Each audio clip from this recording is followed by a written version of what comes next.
Assalamualaikum warahmatullahi wabarakatuh. Salam Smart School, generasi smart, berkarakter, cerdas Ki.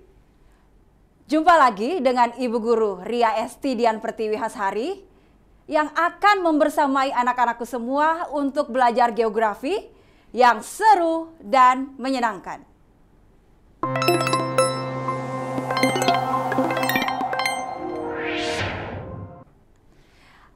Baiklah anak-anak, kemarin kita sudah merayakan Hari Kemerdekaan Indonesia yang ke-77 tahun. Pahlawan-pahlawan kita berjuang untuk meraih kemerdekaan. Seyogianya kita sebagai generasi penerus bangsa itu harus berjuang untuk mengisi kemerdekaan dengan melakukan hal-hal yang bermanfaat dan positif. Apapun yang dilakukan oleh seseorang, hendaknya dapat bermanfaat bagi dirinya sendiri, bermanfaat bagi bangsanya, dan bermanfaat bagi manusia di dunia pada umumnya. Itu kata tokoh pendidikan Ki Hajar Dewantara. Nah, anak-anakku, kemarin kita sudah mempelajari terkait dengan wilayah dan pewilayahan. Dan juga tentang pembangunan wilayah. Nah, untuk kesempatan kali ini, kita akan membahas terkait dengan pertumbuhan wilayah. Pertumbuhan wilayah itu dalam setiap wilayah itu memiliki pertumbuhan wilayah yang berbeda-beda. Nah, adapun tujuan pembelajaran pada hari ini adalah setelah melakukan pembelajaran pada hari ini, peserta didik dapat mengetahui pertumbuhan wilayah dan teori-teori pertumbuhan wilayah. Silahkan anak-anakku menyaksikan atau mengamati gambar berikut ini. Di dalam gambar tersebut ada berbagai macam karakteristik anak-anak. Ada yang perkembangannya pesat, ada yang sementara masih berkembang, dan ada yang masih wilayah agraris. Jadi berarti dalam setiap wilayah itu memiliki pertumbuhan yang berbeda-beda yang disebabkan oleh adanya pusat pertumbuhan. Nah, kita jelaskan dulu apa itu pengertian dari pertumbuhan wilayah. Pertumbuhan wilayah merupakan tingkat pertumbuhan dan perkembangan suatu wilayah baik fisik maupun sosial budaya. Nah, tadi ada unsur yang menyebabkan pertumbuhan wilayah itu berbeda-beda, yaitu adalah pusat pertumbuhan, yang merupakan wilayah atau kawasan yang memiliki pertumbuhan yang lebih pesat dibandingkan wilayah yang lain. Misalkan, menjadi pusat berbagai kegiatan ekonomi, politik, dan mempengaruhi wilayah sekitarnya. Ibu ulangi lagi, jadi pusat pertumbuhan itu memiliki pertumbuhan yang lebih pesat dibandingkan wilayah yang lainnya. Jadi itu adalah pengertian dari pusat pertumbuhan. Selanjutnya kita akan mempelajari terkait dengan faktor-faktor yang mempengaruhi pusat pertumbuhan. Ada 5 faktor yang menyebabkan atau yang mempengaruhi pusat pertumbuhan. Yang pertama adalah faktor fisik, yang kedua adalah faktor pengambil kebijakan, yang ketiga adalah faktor ekonomi, yang keempat adalah faktor sosial, dan yang kelima adalah faktor sarana pendukung. Anak-anakku, mari kita membahas faktor ini satu persatu. Kita mulai dari faktor fisik. Faktor fisik meliputi topografi, iklim, keadaan tanah, keadaan air, dan lain sebagainya. Faktor fisik berperan penting dalam pengembangan wilayah agar lebih cepat berkembang. Misalkan, suatu wilayah yang memiliki topografi datar, ketersediaan air yang mencukupi, kondisi tanah yang stabil, yakni terhindar dari banjir, terhindar dari tanah longsor, terhindar dari gempa, dan lain sebagainya, maka wilayah tersebut akan lebih cepat berkembang. Sedangkan suatu wilayah yang memiliki keadaan air yang buruk atau kondisi tanah yang tidak baik pasti akan menghambat suatu wilayah tersebut untuk berkembang. Jadi, faktor fisik merupakan salah satu faktor agar suatu tempat itu bisa bertumbuh. Kemudian yang kedua adalah faktor pengambil kebijakan.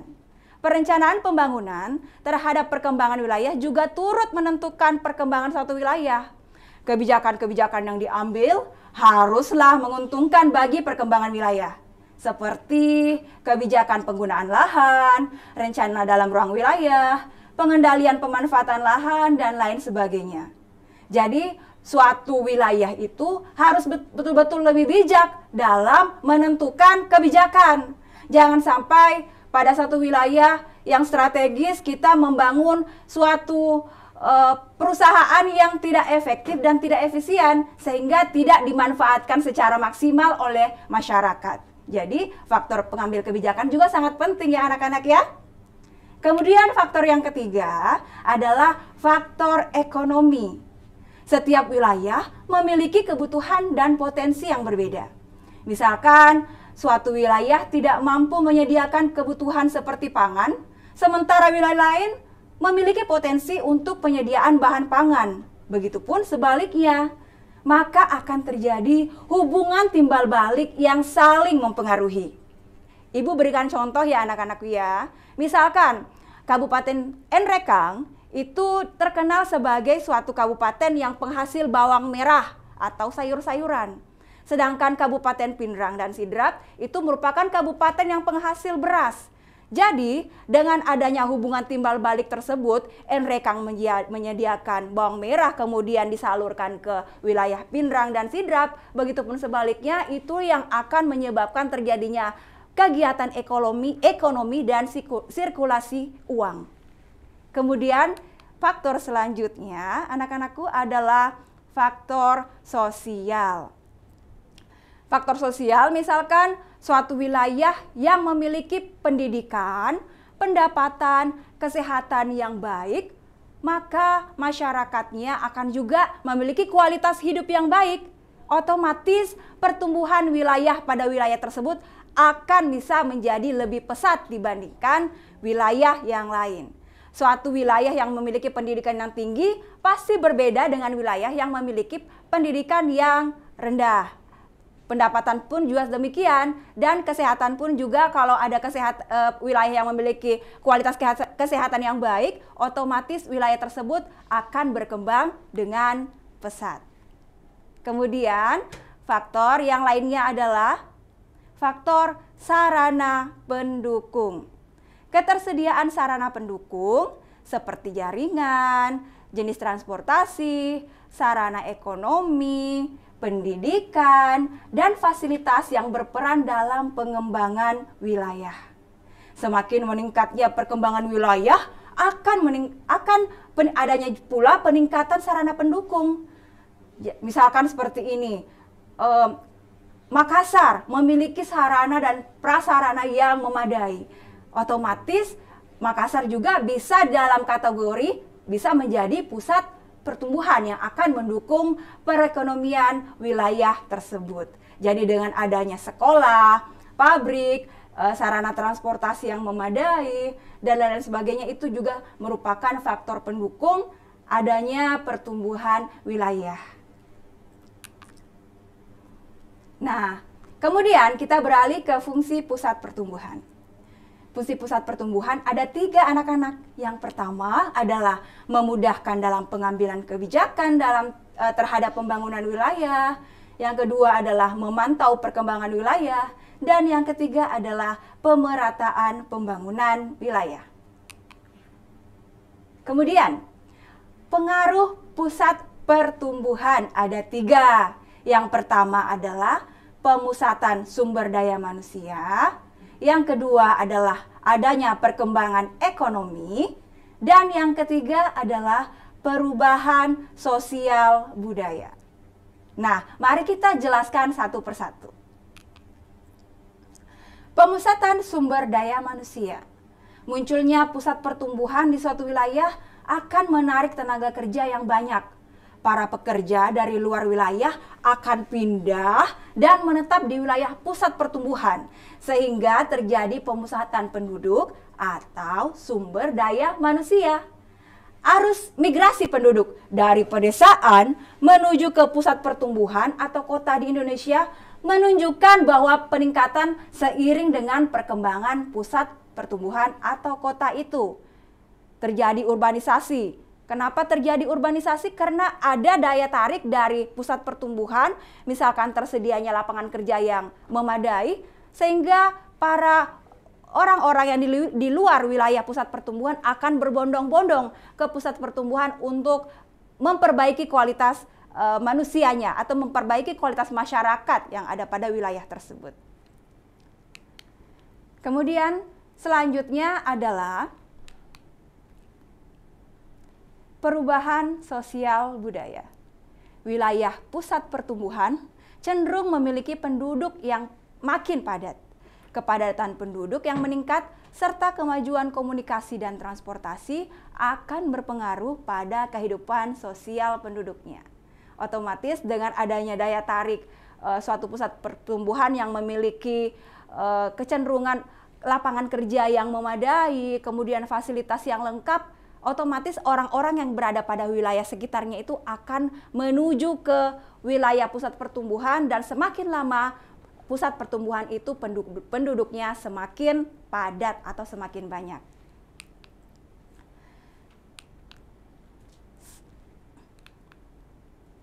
Nah, anak-anakku, sekarang kita akan mempelajari terkait dengan teori pusat pertumbuhan wilayah. Teori pusat pertumbuhan wilayah itu ada 3. Yang pertama adalah teori tempat sentral, yang biasa kita katakan central place theory. Yang kedua adalah teori kutub pertumbuhan. Dan yang ketiga adalah teori sektoral. Kita bahas satu persatu teorinya.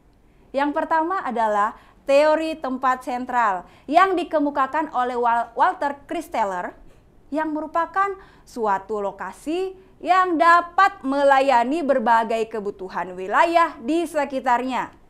Ibu ulangi lagi, jadi teori tempat sentral ini merupakan suatu lokasi yang dapat melayani berbagai kebutuhan di wilayah sekitarnya. Bentuk pelayanan tersebut digambarkan dalam bentuk heksagonal. Teori ini dapat berlaku dengan syarat apabila memenuhi syarat 3 karakteristik. Kita lihat gambarnya ya anak-anak. Karakteristik yang pertama adalah suatu wilayah tersebut itu memiliki topografi yang datar. Tidak ada perbukitan dan pegunungan, jadi memiliki topografi yang datar. Kemudian selanjutnya adalah mobilitas penduduknya itu tinggi, yang mana setiap masyarakat itu memiliki kesempatan yang sama untuk bergerak dan berpindah ke segala arah.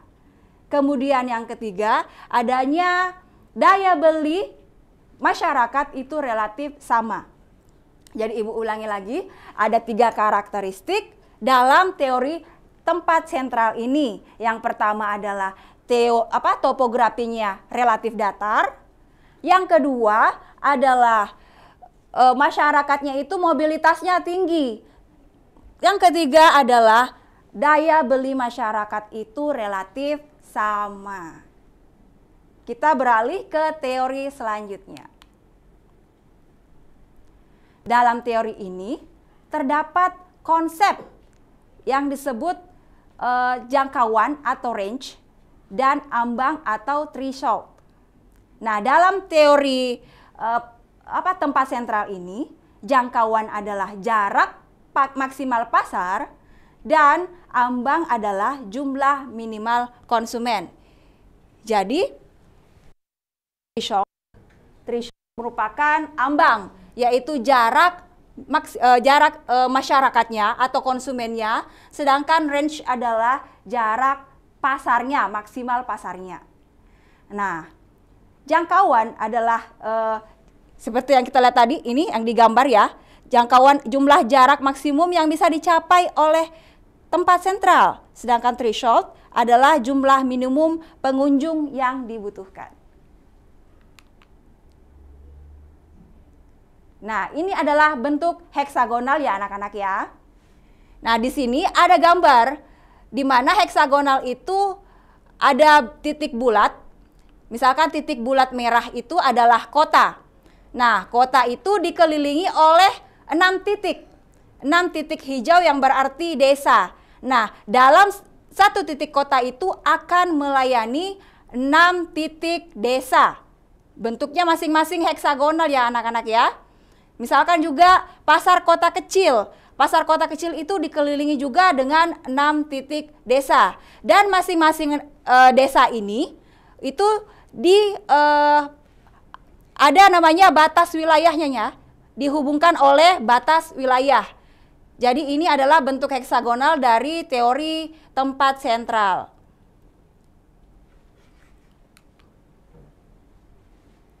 Nah, kita lebih jabarkan lagi.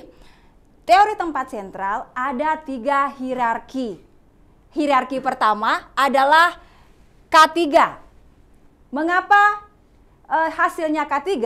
Dengan rumus K sama dengan 6X ditambah 1. Kita lihat berapa sudut? Ada 6 ya. Kenapa 6? Karena sudutnya adalah 6. Kemudian, kenapa sepertiga? Karena batas wilayah ini membagi sepertiga wilayah heksagonal. Jadi masing-masing batas wilayah ini membagi 3 wilayah tersebut. Nah, hierarki K3 ini biasa kita sebut sebagai kondisi pasar optimum. Kemudian yang kedua adalah kondisi lalu lintas optimum. Kita lihat di gambar ya anak-anak ya. Di sana terbentuk bentuk heksagonalnya terbagi oleh 2. Jadi 1/2. Jadi rumusnya adalah K sama dengan 6 dikali 1/2 ditambah 1, hasilnya K4. Atau biasa kita sebut sebagai kondisi lalu lintas optimum. Kemudian yang ketiga adalah kondisi administratif optimum. Yaitu K sama dengan 6 dikali 1, kenapa dikali 1? Karena heksagonalnya ini, batas wilayah ini betul-betul sepenuhnya itu adalah 1. Ya, kita lihat ini, membatasi 1 wilayah heksagonal, sehingga K sama dengan 6 dikali 1 ditambah 1, hasilnya K7, yang bisa kita sebut sebagai kondisi administratif optimum. Jadi, inilah tadi hierarki dari tempat pasar sentral anak-anak. Jadi kalau kondisi pasar optimum itu terbagi menjadi 3. Yang kedua adalah kondisi lalu lintas optimum itu terbagi menjadi 1/2. Kemudian kondisi K7 atau biasa kita katakan kondisi administrasi optimum itu adalah hanya 1 full. Yang artinya kalau kondisi pasar optimum itu wilayah pusat pertumbuhan itu melayani 1/3 dari wilayah sekitarnya. Jadi kondisi pasar optimum itu pusat pertumbuhan melayani 1/3 dari wilayah sekitarnya. Kemudian kondisi lalu lintas optimum itu melayani 1/2 wilayah di sekitarnya. Sedangkan untuk hierarki K7 yaitu kondisi administratif optimum itu melayani 1 wilayah secara full di wilayah sekitarnya. Mungkin anak-anakku sudah mengerti dan paham terkait dengan 3 hierarki pada teori tempat sentral. Kemudian yang kedua adalah teori kutub pertumbuhan yang dikemukakan oleh Francis Perroux. Teori ini menyatakan bahwa pertumbuhan suatu pusat tidak serentak tetapi muncul di tempat-tempat atau kutub-kutub tertentu dengan intensitas yang berbeda-beda. Pertumbuhan dimulai dari kutub-kutubnya, lalu menyebar ke daerah yang tingkatnya lebih rendah. Jadi, kutub-kutub pertumbuhan itu tidak serentak munculnya, tapi nanti akan muncul secara perlahan-lahan, tidak serentak, kemudian dibarengi lagi juga dengan adanya kutub-kutub pertumbuhan yang lainnya. Jadi itu masuk di teori kutub pertumbuhan. Selanjutnya, kita beralih pada teori sektoral. Teori sektoral dikemukakan oleh August Loss. Loss mengemukakan bahwa teori ini merupakan penyempurnaan dari teori tempat sentral. Seperti yang kita lihat, ada bentuk heksagonal ya anak-anak ya. Dari gambar ini terlihat lebih kompleks di mana wilayah-wilayah pasaran yang berbentuk heksagonal itu saling bertumpukan. Kita bisa membayangkan bahwa jika wilayah tersebut membesar, maka akan lebih cepat berkembang adalah wilayah yang penduduknya padat dan wilayahnya luas. Kita lihat gambar yang diarsir hitam dan diarsir putih. Kalau yang diarsir hitam, wilayahnya itu dipadati oleh penduduk, ya, dipadati oleh penduduk. Sehingga otomatis suatu wilayah yang memiliki kepadatan penduduk, maka wilayah tersebut biasa dikatakan sebagai city rich sector atau sektor orang-orang kaya. Sedangkan untuk yang tidak diarsir hitam yang berwarna putih itu memiliki kepadatan penduduk yang sedikit. Sehingga dikatakan city poor sector. Jadi sektor untuk orang-orang atau masyarakat yang memiliki pendapatan yang sedikit. Nah, anak-anak, adapun kesimpulan dari pembelajaran kita pada hari ini adalah setiap wilayah itu memiliki karakteristik yang berbeda dari soal fisik maupun sosial budaya. Dan setiap wilayah itu memiliki kesempatan untuk menjadi pusat pertumbuhan wilayah jika memenuhi 5 faktor. Yang pertama adalah faktor fisik, yang kedua adalah faktor pengambil kebijakan, yang ketiga adalah faktor ekonomi, yang keempat adalah faktor sosial, dan yang terakhir adalah faktor sarana pendukung. Nah, anak-anakku, karena pertemuan kali ini itu sangat seru dan menyenangkan, saya berharap anak-anakku untuk tetap menjaga semangatnya untuk belajar anak-anak. Karena kita adalah generasi penerus bangsa yang akan meneruskan estafet kemerdekaan. Dan Ibu berharap dan berpesan kepada anak-anakku untuk tetap senantiasa beribadah untuk beragama muslim, untuk melaksanakan sholat 5 waktu. Dan yang lainnya itu adalah untuk menjaga kesehatannya untuk tetap selalu fit dalam belajar. Akhirul kalam, Ibu memohon maaf jika ada kesalahan dari lisan maupun perbuatan yang Ibu sudah lakukan pada hari ini. Ibu mohon maaf.